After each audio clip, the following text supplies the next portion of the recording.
இந்த நிலை நம்முடைய இந்தியாவுக்கும் வருமா, தமிழ்நாட்டுக்கும் வருமா அப்படிங்கிறத சொல்லுங்கள் சார். ஒரு கரும் மருந்துகள் தமிழ்நாட்டுக்கு வந்திருக்கிறதால தமிழ்நாட்டுக்கு ஏதாவது பாதிப்புகள் உண்டா சார், என்ன அப்படின்னு சொல்லுங்கள் சார். மு க ஸ்டாலின் நிற்க போகிறதா ஒரு பேச்சு அடிபடுது.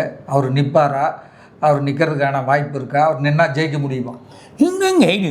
எல்லா தொகுதிகளிலையும் தாவேக்காவே நிற்குமா, இல்லை மற்ற கட்சிகளுக்கும் வாய்ப்பு கொடுப்பாங்களா?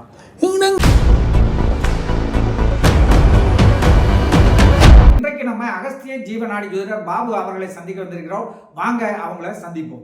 சார், அடுத்தடுத்து வெனிசுலாவில் 2 நிலநடுக்கம் வந்தது. அதன் பிறகு பார்த்தீங்கன்னா வானம்லாம் அந்த வெனிசுலாவில் சிகப்பாக மாறிடுச்சு. இதுக்கு என்ன காரணம், இது ஏன் இப்படி காட்டுச்சு அப்படிங்கிறத சொல்லுங்கள் சார்.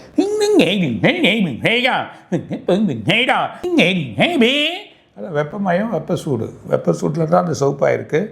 மிகப்பெரிய ரெட்டிஷ். ஆனால் சில புக்கில் இருக்குது, பைபிளெல்லாம் பூமி வந்து ரத்த கலரில், அதாவது வானம் வந்து ரத்த கலரில் மாறும், தண்ணி கூட அந்த மாதிரி கலரில் வரக்கூடிய நிலைமை ஏற்படும் அப்படின்றதெல்லாம் சொல்லியிருக்காங்க. சில புக்கில், நிறைய புக்கில் இருக்குது. பட் இன்றைக்கி என்ன சொல்லியிருக்காருன்னா, நார்த் அண்ட் வெஸ்ட் கண்ட்ரியில் தான் ஃபுல்லாக அடிபட்டுன்ட்டு. நார்த் அண்ட் வெஸ்ட்னால் அவ்வளோ யூரோப் தான். யூரோப், வெனிசுலா,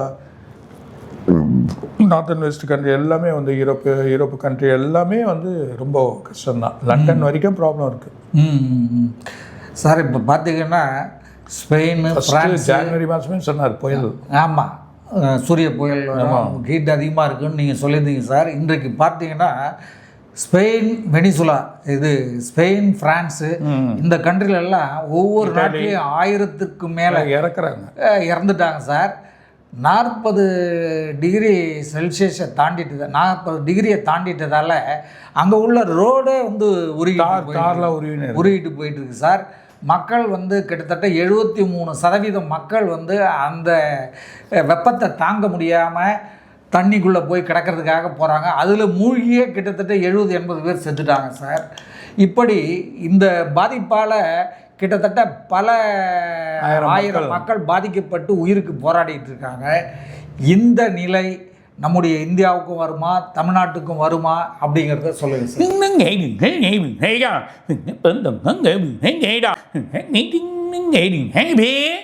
நம்ம குளிர் தான் தாங்க முடியாது, ஆனால் வெப்பத்தை தாங்க முடியும். அதனால் வெப்பம் நம்ம தாங்கி பழக்கமாயிடுச்சு. அதனால் அது பிரச்சனை வரல. சூடு வரும்.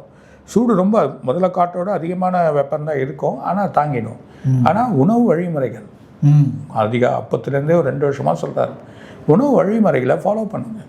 நல்ல வழிமுறைகள் கிடைச்சா தான் நல்லா இருக்க முடியும் சார். உலக அளவில் சுற்றுப்புறச் சூழலுக்கு பெரும் அச்சுறுத்தலாக இருக்கும் சூப்பர் எல் நினோவின் காரணமாக இந்தியாவில் மொத்தம் 226 மாவட்டங்களில், தமிழ்நாட்டில் குறிப்பாக 12 மாவட்டங்களில் இந்த ஆண்டு வறட்சி ஏற்படும் அபாயம் இருப்பதா மத்திய அரசு எச்சரிக்கை விடுத்துள்ளது சார். இதனால் தமிழகத்தில் அரியலூர், தருமபுரி, திண்டுக்கல், கிருஷ்ணகிரி, நாமக்கல், நீலகிரி, பெரம்பலூர், ராமநாதபுரம், திருச்சி, திருப்பத்தூர், வேலூர் உள்ளிட்ட 12 மாவட்டங்களில் இந்த ஆண்டு மழை பொழிவு குறைந்து வறட்சி ஏற்படும்னு எதிர்பார்க்கப்படுகிறது சார். இந்த வறட்சியினால் பாதிப்பு உண்டாகுமா?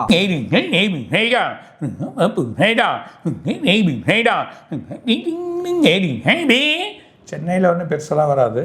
ஆனால் நீங்கள் நாகர்கோவில், கன்னியாகுமரி இதெல்லாம் சொல்லியிருக்கேன். ஸோ அதை கொஞ்சம் கேர்ஃபுல்லாக இருங்க. அங்கே நகர்ப்புறங்கள் உள்ளே வர தண்ணி வர ஏரியாவில் இருக்கவங்கன்னா கொஞ்சம் தாழ்வான பகுதியில் இருக்க மேடான பகுதிக்கு போகிறது நல்லது. மற்ற இந்திய பகுதிகள் வேற எங்கேயாவது இந்த மாதிரி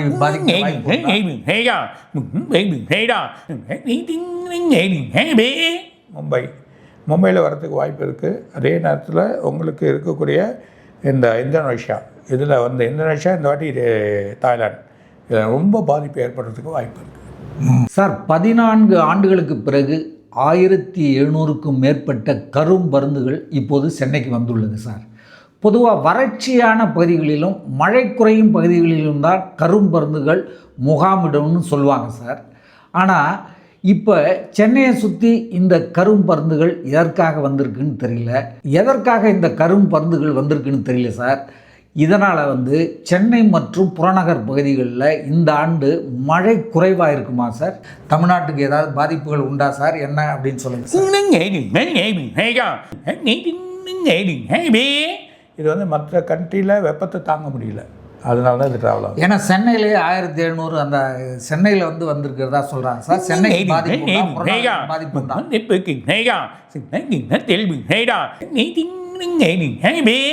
பாதிப்பு கிடையாது, பயப்படாது சார். திருச்சி இடைத்தேர்தலில் திமுக தலைவரும் முன்னாள் முதலமைச்சரான மு.க. ஸ்டாலின் அவர்கள் போட்டியிட போவதாக ஒரு பேச்சு இருக்குது சார். இடைத்தேர்தலில் ஸ்டாலின் போட்டியிடுவாரா சார்? நின்னா ஜெயிக்க முடியுமா?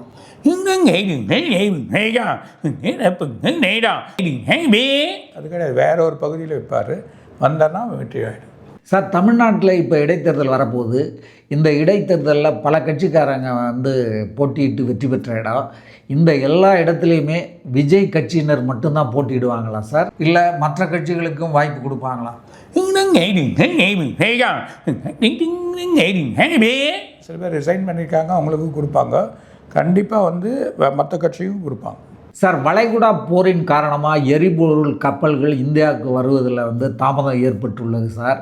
இதனால் வந்து குழாய் தயாரிப்பதற்கான மூலப்பொருளான ரெசின் விலை 80% உயர்ந்துட்டுது சார். இது வந்து வீடு கட்டுற இடங்கள்லாம் இந்த பிவிசி குழாய் பயன்படுத்துகிறாங்களே, அதுக்காக இது பயன்படுறது சார் இந்த ரெசின். இப்போ இந்த பிவிசி குழாயினுடைய விலையெல்லாம் 15% ஏறி போச்சு சார். இந்த விலை உயர்வு எரிபொருள் கப்பல் வரத்து அதிகமானால் இதே நிலை நீடிக்குமா இல்லை குறையுமா?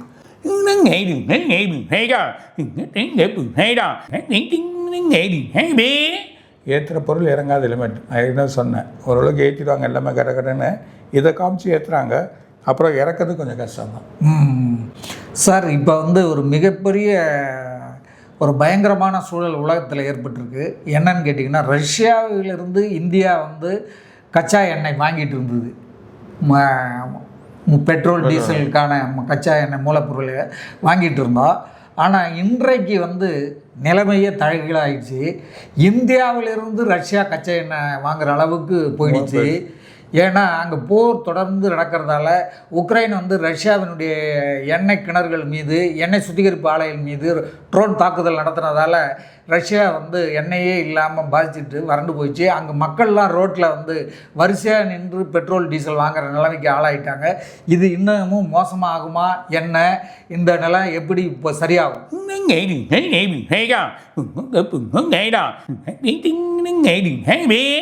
ரஷ்யா வேறு சோர்ஸ் எடுத்துருவான், ஆனால் போக அவனுக்கு சரியாயிடும், 4 மாதத்தில் சரியாயிடும். இதனால் நம்ம இந்தியாவிலேருந்து இப்போ அவங்க எண்ணெய் வாங்குகிறாங்க சார். நம்மளும் ரஷ்யாவிலேருந்து எண்ணெய் வாங்கினோம், அது கிடைக்காம போயிடுச்சு. இதனால் இந்தியாவுக்கு ஏதாவது பாதிப்பு வருமா? தமிழ்நாட்டில் எண்ணெய் பற்றாக்குறை ஏற்படுமா?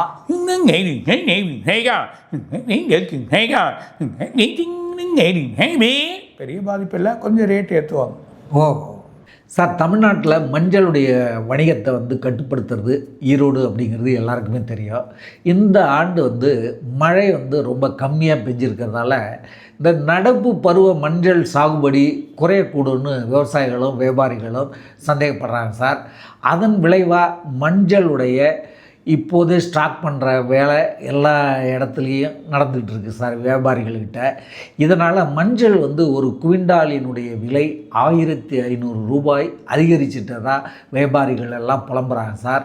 ஸோ மொத்த கொள்முதல் விலை 16,000 ரூபாயாக ஒரு குவிண்டாலுக்கு உயர்ந்து போச்சு சார்.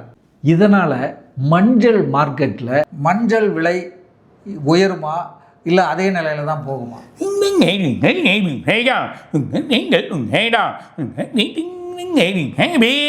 இந்த ஜூலை மாதம், ஜூலை ஆகஸ்ட் ஃபர்ஸ்ட் வீக்கில் ரொம்ப ஏறிடும், அப்புறம் இறங்கிடும். தேசிய பயிர் காப்பீடு திட்டத்தில் சார், அதாவது விவசாயிகளுக்கான விவசாயம் சார்ந்த இன்சூரன்ஸ் திட்டத்தில் தமிழ்நாடு மக்கள் அவ்வளவாக இதுவரையில் வந்து கவனம் செலுத்துறது இல்லையா சார்? ராணிப்பேட்டை, திருவண்ணாமலை விவசாயிகள் வந்து ஜூலை 15ஆம் தேதிக்குள்ளும், மற்ற மாவட்ட விவசாயிகள் ஜூலை 31ஆம் தேதிக்குள்ளும் பயிர்களுக்கான இன்சூரன்ஸ் செய்து கொள்ளலான்னு இந்த காலக்கெடு வந்து மத்திய அரசு நீட்டிச்சிருக்கு சார். இந்த இன்சூரன்ஸ் வந்து விவசாயிகளுக்கு பயனுள்ளதாக இருக்குமா இல்லை பயன் இல்லாமல் இருக்குமா?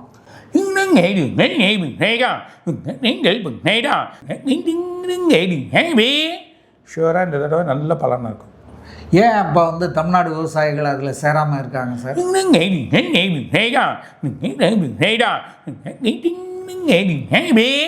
இல்லை வருவாங்க, இனிமேட்டு தான் அதுக்கான வழிகள் வரும். இனிமேட்டு கவர்மெண்ட் அதுக்கான வழி அப்ரோச் பண்ணும்.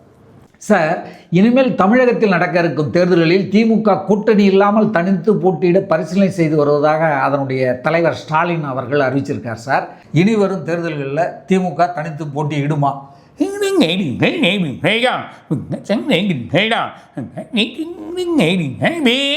பிரச்சனை இல்லாமல் போட்டியிடும்.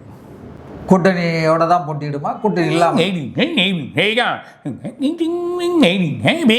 சில கூட்டணி வந்து சேரும், அதுக்கான வழி இருக்குது. சார், யுனெஸ்கோ ஹெரிட்டேஜ் திட்டத்தில் வந்து பாரம்பரிய இடங்களுக்கான பட்டியலில் காஞ்சிபுரத்தையும் சேர்க்க மத்திய அரசு திட்டமிட்டு வருகிறதா சார். இந்த பாரம்பரிய பட்டியலில் இது காஞ்சிபுரம் அந்த திட்டத்தில் சேருமா என்ன சார்?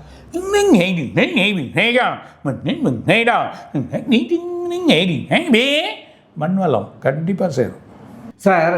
கேரளாவை தவிர்த்த தென்னிந்திய மாநிலங்களில் சென்ற ஆண்டு போதிய அளவுக்கு பருவமழை இல்லை சார். பருவம் தப்பிய மழையால் நெல் விளைச்சல் ரொம்ப சரிஞ்சு போச்சு சார். தற்போதைய கோடையிலும் பயிர் செய்யும் அளவிற்கு மழை பெய்யல சார்.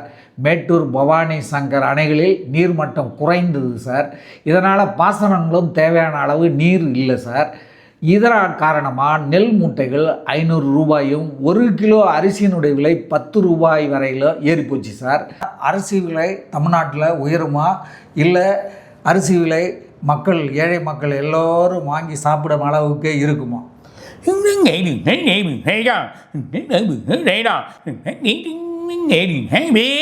இந்த வருஷம் கொஞ்சம் ஆபத்து தான். கொஞ்சம் அரிசி சில விலைகள்லாம் ஏறதா போகுது. அடுத்த வருஷம் நல்லபடியாக வந்துடும், பயப்படாது சார். உத்தரப்பிரதேசம், பஞ்சாப், உத்தரகாண்ட் உள்ளிட்ட மாநிலங்களில் அடுத்த ஆண்டு பிப்ரவரி மாதம் சட்டசபை தேர்தல் நடக்க போகிறதா சொல்கிறாங்க சார். இது நடக்குமா?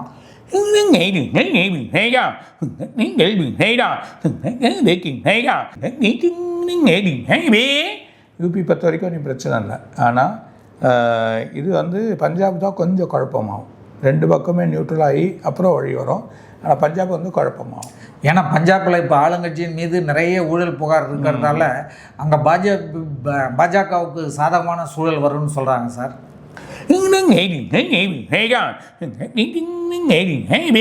வாய்ப்பாதிகன்னா கொஞ்சம் குழப்பமாகி வரும். ஆனால் இது வந்து கொஞ்சம் நல்லா சார். யூபியில் வந்து இப்போ பார்த்தீங்கன்னா அயோத்தியில் இருக்கிற அந்த ராமர் கோயிலில் அந்த நன்கொடை, தங்கம் வெள்ளி நன்கொடை கொடுத்தது, ரூபாய் உண்டியலில் போட்டது, இந்த ரூபாய் பிரச்சனைகளை வந்து நிறைய களவாடிட்டாங்க அந்த அதிகார பொறுப்பில் இருந்தவங்க எல்லாம், ட்ரஸ்டி எல்லாம் அப்படின்னு சொல்லிட்டு ஒரு வழக்கு பதியப்பட்டு போயிட்டுருக்கு. அதுலேயும் வந்து பல லட்சக்கணக்கான கோடிக்கணக்கான ரூபாயை ரெக்கவரி பண்ணியிருக்காங்க. இன்னும் தங்கம் வெள்ளியை வந்து ரெக்கவரி பண்ணலை. இந்த மாதிரி ராமர் கோயிலே கை வச்சிட்டதால் பாஜகவினுடைய ஆளுங்கட்சிக்கு அங்கே வந்து பின்னடைவு ஏற்படுமா, இல்லை அவங்களுக்கு வந்து ஆட்சியை பிடிக்கும் நிலை வருமா?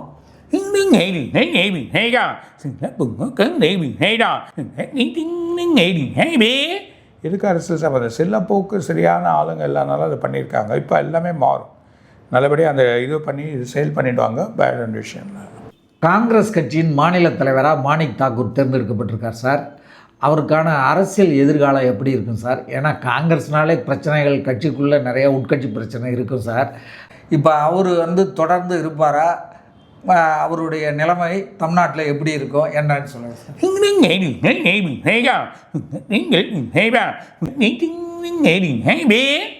இவரும் இருப்பார் இந்த ஒரு வருஷம். அதுக்கப்புறம் சில சேஞ்சஸ் வருது. பட் இவருக்கு வலு இருக்குது. இப்போது பேச்சு மேல் இடத்துல சில விஷயங்கள் கேட்குறாங்க, அதனால் வலு இருக்குது சார். முன்பெல்லாம் வந்து சென்னைக்கும் பாண்டிச்சேரிக்கும் சரக்கு கப்பல் போக்குவரத்து வாரத்துக்கு 2 தடவை நடந்துகிட்டு இருந்தது சார். இதனால் ஒரு முறையில் கிட்டத்தட்ட 106 கண்டெய்னர்கள் மாதத்தில் 1500 கண்டெய்னர்களையும் ஏற்றி சென்றது சார் இந்த கப்பல்கள்.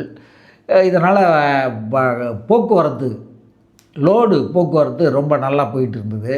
ஆனால் கடந்த சில ஆண்டுகளாக தொழில்நுட்ப கோளாறு காரணமாக இந்த சேவையை வந்து நிறுத்திட்டாங்க சார். இப்போ சென்னைக்கும் பாண்டிச்சேரிக்கும் மீண்டும் தொடங்குமா, நடக்குமா?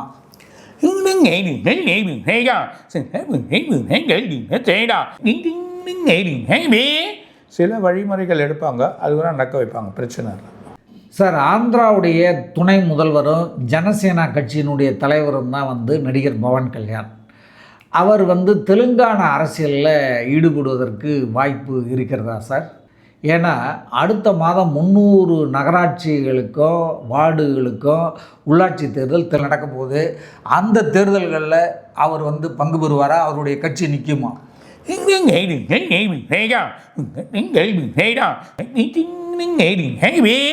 கண்டிப்பாக செய்வார், நிற்பார், சில மாற்றத்தை எடுத்துன்னு வருவார். ஃப்யூச்சரில் ஒரு முதலமைச்சர் ஆவார். தெலுங்கானாவிலையா சார்? தெலுங்கானாவில் வேறு அவர் ஆந்திராவிலையும். முதல்வராக இருந்த நரேந்திர மோடி 2014 பிரதமரான பிறகு நடக்கும் முக்கியமான அரசாங்க ஆலோசனை கூட்டங்களில் அவர் கோப்புகளில் வந்து ஃபைலில் வந்து டைப் செய்து எழுதப்பட்டு வரும் ஃபைல்களை பார்ப்பதை நிறுத்திட்டார் சார். அந்த விஷயங்களை எல்லாம் பவர் பாயிண்ட் ப்ரெசன்டேஷன் மூலயமா தான் அவர் சுருக்கமாக சாதக பாதகங்களை மட்டும் 3-4 ஸ்க்ரீன்களில் தெளிவாக வெளிப்படுத்துகிற அளவுக்கு பார்த்து வந்தார் சார். இப்போ இதே முறையை தான் நம்முடைய தமிழக முதலமைச்சர் விஜயும் பின்பற்றுவதாக சொல்கிறாங்க சார். இன்னொரு விஷயம் சார், இந்த தமிழ்நாட்டு அமைச்சரவையில் தலித் அமைச்சர்கள் 8 பேருக்கு மேலே இருக்காங்க சார். இந்தியாவிலேயே தாழ்த்தப்பட்ட இனத்தைச் சேர்ந்தவர்கள் 8 பேர் அமைச்சராக இருக்கிறது தமிழ்நாட்டில் மட்டும்தான் சார். இந்தியாவில் அதிக ஓட்டு வங்கி மக்கள் தலித் மக்கள்னு ஒரு கணக்கெடுப்பு சொல்லுது சார். அந்த மக்களை குறி வச்சு தான் விஜய் வந்து இந்த மந்திரிகளுக்கு பதவி கொடுத்ததா சொல்கிறாங்க சார். இதனாலையும் இந்த பவர் பாயிண்ட்டு மோடி போல் அவர் வந்து பயன்படுத்துவதாலையும் அடுத்த பிரதமராக விஜய் வருவதற்கு வாய்ப்பு இருக்குன்னு அவங்க கட்சிக்காரங்க நிறையா பேர் பேசிக்கிறாங்க சார். அவர் இந்தியாவின் பிரதமராக வருவதற்கான வாய்ப்புகள் இருக்கா சார்?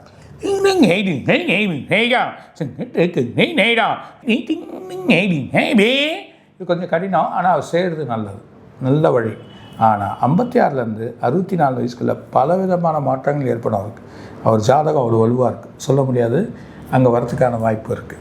இல்லைன்னா பெரிய போஸ்ட்டில் உட்காரலாம் சார். ஈரோடு பெருந்துறையில் வந்து இப்போ இடைத்தேர்தல் நடக்க இருக்குது சார். அந்த தேர்தலில் அண்ணாமலை போட்டியிடுவதற்கான வாய்ப்புகள் இருக்கிறதா நிறைய பேர் சொல்கிறாங்க சார். இதற்காக அவருடைய நண்பர்களோடையும் அவர் ஆலோசித்து வராரா? இதுக்காக வந்து சார் பொள்ளாச்சியில் வர 12ஆம் தேதி ஒரு பெரிய பப்ளிக் மீட்டிங்கை அண்ணாமலை ஏற்பாடு பண்ணுறதா சொல்கிறாங்க சார். இதெல்லாம் பார்க்கும்போது வர அந்த பெருந்துறை அவர் இடைத்தேர்தலில் போட்டியிடுவாரா?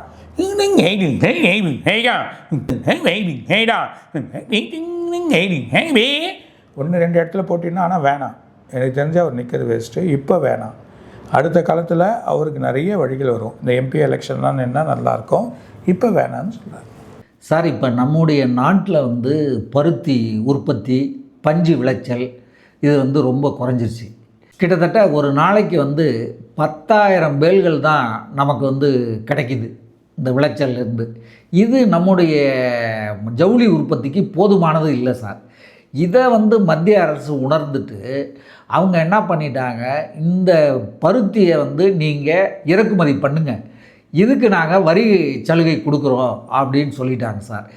இதனால் கிட்டத்தட்ட 62% வந்து நம்ம வெளிநாட்டிலேருந்து பஞ்சு வாங்குகிற இறக்குமதி வந்து அதிகரிச்சிருக்கு சார். இதனால் இந்த பஞ்சு அதிகமாக நமக்கு வந்திருக்கு கிடைச்சிருக்கிறதால இதை நூலாக்கி துணியாக்கி சட்டை, ரெடிமேட் சட்டை, பேண்ட்டு அது இதுன்னு தயார் பண்ணி வெளிநாடுகளுக்கு ஏற்றுமதி பண்ணுறதுக்கு நிறைய வாய்ப்புகள் இருக்குது. இதை ஏற்றுமதி பண்ணால் நம்முடைய பொருளாதாரம் உயரும். அதுக்காக தான் நாங்கள் இந்த இறக்குமதி வரியை குறைச்சிருக்கோம்னு மத்திய அரசு சொல்கிறாங்க சார். இருந்தாலும் நம்ம நாட்டில் ஒரு காலத்தில் பருத்தி உற்பத்தி எக்கச்சக்கமாக இருந்தது. இன்றைக்கி இந்த அளவுக்கு ஷார்ட்டேஜ் ஆகிடுச்சேன்னு நினைக்கும் போது ரொம்ப வருத்தமாக இருக்குது சார். இருப்பினும் பஞ்சு உற்பத்தி, பருத்தி உற்பத்தி அதிகரிச்சுக்கிட்டே போகுமா என்ன அப்படின்னு சொல்லுங்கள் சார்.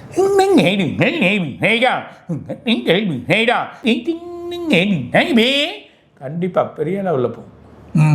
ஸோ நம்மளுடைய பொருளாதாரமும், ஏன்னா ஜவுளி வியாபாரம் வெளிநாடுகளில் நிறையா நடக்குது, நம்ம இங்கே ரெடி பண்ணி திரும்பியும் அதே அந்த கண்ட்ரிக்கோ இல்லை வேறு கண்ட்ரிக்கோ நம்மளே சப்ளை பண்ணணும். ஏன்னா வந்து சார் இப்போ சீனாவிலேருந்து அமெரிக்கா வந்து ஜவுளி பொருட்களை வந்து ஜவுளி வாங்கிறது இல்லை. பங்களாதேஷ்லேயும் இந்த போராட்டம் நடந்ததால் அங்கேயும் உலகிலேயே அதிகமான ரெடிமேட் ஆடைகள் தயாரித்த பங்களாதேஷ் வந்து நிறுத்திருச்சு. ஸோ இப்போ இந்தியாவில் இருந்து தான் ஐரோப்பா கண்டங்கள் நிறைய ரெடிமேட் துணிகளை வாங்குது. இதனால் பொருளாதாரம் வந்து உயரும். அதுக்காக தான் வந்து மத்திய அரசு இதை பண்ணியிருக்கு.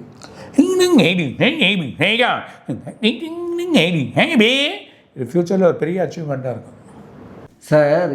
இப்போ வந்து நம்ம நாட்டில் ஒரு மிகப்பெரிய சுரண்டல் நடந்துகிட்ருக்கு. அது என்ன அப்படின்னா, ஓலா, ஊப்பர், ரேபிடோ போன்ற தனியார் டாக்ஸி செயலிகள் இதில் கிட்டத்தட்ட 35 முதல் 40% வரை நம்ம டிரைவருங்க சம்பாதிக்கிற பணத்திலேருந்து, பயணிகள் கொடுக்குற பணத்திலேருந்து அந்த ஆப்புக்காரங்க எடுத்துக்கிறாங்க சார். இந்த தொகையில் கமிஷனாக இந்த 35-40% எடுத்துக்கிறதால ஓட்டுநர்களுக்கு வந்து கமிஷன் ரொம்ப கம்மியாக கிடைக்குது. அதுவும் வந்து உடனே கிடைக்கிறது இல்லை சார், 2-3 நாள் கழித்து தான் கிடைக்குது. இந்த சூழ்நிலையில் இதை எல்லாத்தையும் பார்த்துக்கிட்டு இருந்த நம்முடைய மத்திய அரசாங்கம் கூட்டுறவு தொழிற்சங்க முறையில் பாரத் டாக்ஸி என்ற ஒரு சேவையை சந்தையில் ஒரு ஆப்பை ஆரம்பிச்சிருக்கு சார். இதனால் இதுவரை வந்து இந்த ஓலா, ஊப்பர், ரேபிடோவை மட்டும் பயன்படுத்திக்கிட்டு இருந்த இடங்களில் முதல்ல அறிமுகமாக ஒரு 14 இடங்களில் இந்த ஆப்பு செயலியை வந்து கொண்டு வந்துட்டாங்க சார். இதனால் எப்படி இருக்குன்னு ட்ரையல் பார்த்துக்கிட்டு இருக்காங்க. இதை இன்னும் வந்து 500 நகரங்களில் இதை கொண்டு வர்றதுக்கு மத்திய அரசு முயற்சி எடுத்துக்கிட்டு இருக்குது. ஸோ இந்த ஓலா, ஊப்பர், ரேபிடோ போன்ற தனியார் செயலிகள் தொடர்ச்சியாக பாரத் டாக்ஸியில் கட்டணம் அதிகம் என்று சொல்லி ஒரு பரப்புரையும் ஒரு தவறான இதையும் வந்து அவங்க சொல்லிட்டு வராங்க. அரசாங்கத்தின் இந்த பாரத் டாக்ஸி சேவை வெற்றி பெறக்கூடாதுன்னு அவங்க நினைக்கிறாங்க. ஆனால் இந்த பாரத் டாக்ஸி சேவை வந்து மக்களுக்கு வந்து ரொம்ப பயனுள்ளது, விலை குறைவானது. அதே நேரத்தில் ஓட்டுநர்களுக்கும் அவங்களுடைய பங்கு தொகை கிடைக்கிறதுக்கு வாய்ப்பு இருக்குது. ஸோ இந்த பாரத் டாக்ஸி பயன்படுமா என்ன அப்படின்னு சொல்லுங்கள். 100%. அதுவும் நம்ம தமிழ்நாடு கவர்மெண்ட் இது எடுக்கும், நல்லபடி அமையும்.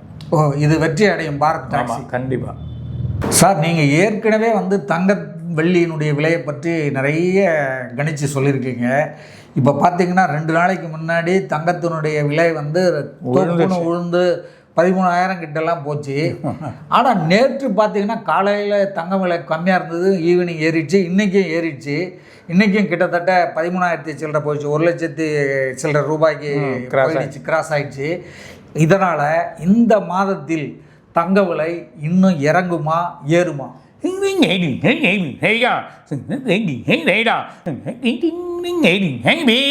கொஞ்சம் ஏறும், ஆனால் ரொம்ப குறைய போகுது. ஸோ வேண்டாம், இந்த மாதம் ஆகஸ்ட் மாதம் பார்த்துக்கலாம், இப்போ அவசரப்படாதீங்க சார். தமிழ்நாட்டில் நீலகிரி மாவட்டத்தை தவிர்த்து மீதம் இருக்கும் 37 மாவட்டங்களில் 14,141 ஏரிகள் இருக்குது சார். அவற்றில் வந்து கிட்டத்தட்ட 2,852 ஏரிகள் முற்றிலும் வறண்டுட்டுது சார். கால்வாசி அல்லது அதற்கு மிக குறைவான அளவில் தான் சார் தண்ணீர் இருப்பதா 6,395 ஏரிகள் கணக்கெடுத்து சொல்லப்பட்டிருக்கு சார். இந்த வறண்டு போன ஏரிகள் விவகாரத்தில் மதுரையில் மட்டும் 812 ஏரிகளும், திருவள்ளூர் மாவட்டத்தில் 75 ஏரிகளும் சுத்தமாக வறண்டு போயிடுச்சு சார். பருவமழை தொடர்ச்சியாக ஏமாற்றி வரதால தான் இந்த ஆண்டு தமிழ்நாட்டில் இந்த ஏரிகள்லாம் வறண்டு விட்டதா சொல்கிறாங்க சார். இந்த ஆண்டு தமிழ்நாட்டில் வறட்சி ஏற்படுமா, தண்ணீர் பஞ்சம் ஏற்படுமா சார்?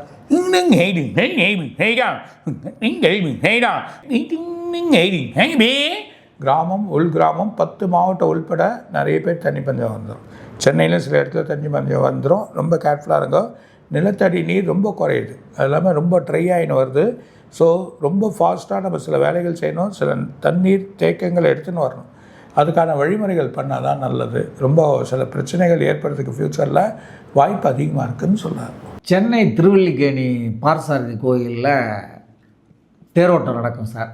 இந்த தேரோட்டத்தின் போது சார் மின்சார கம்பியில் அந்த தேர் தட்டி தேருடைய கொடை வந்து சரிஞ்சிடுது சார்.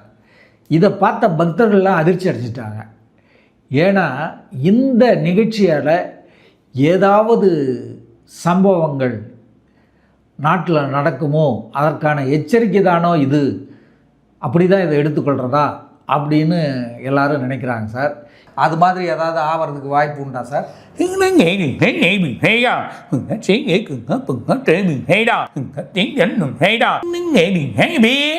கடலோர பகுதி சில பிரச்சனைகள், அதுதான் அந்த தண்ணீர் நீர்மட்ட உயரது இதெல்லாம் காட்டுறது இண்டிகேஷன்ஸ்.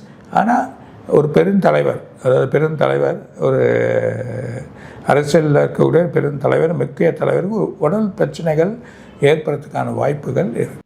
கடந்த 23 ஆண்டுகளில் சார் ஜூலை மாதத்தில் மட்டும் 18 ஆண்டுகள் பங்கு சந்தையில் முதலீட்டாளர்களுக்கு சராசரியாக 4.5% வளர்ச்சி கண்டிருக்கு சார்.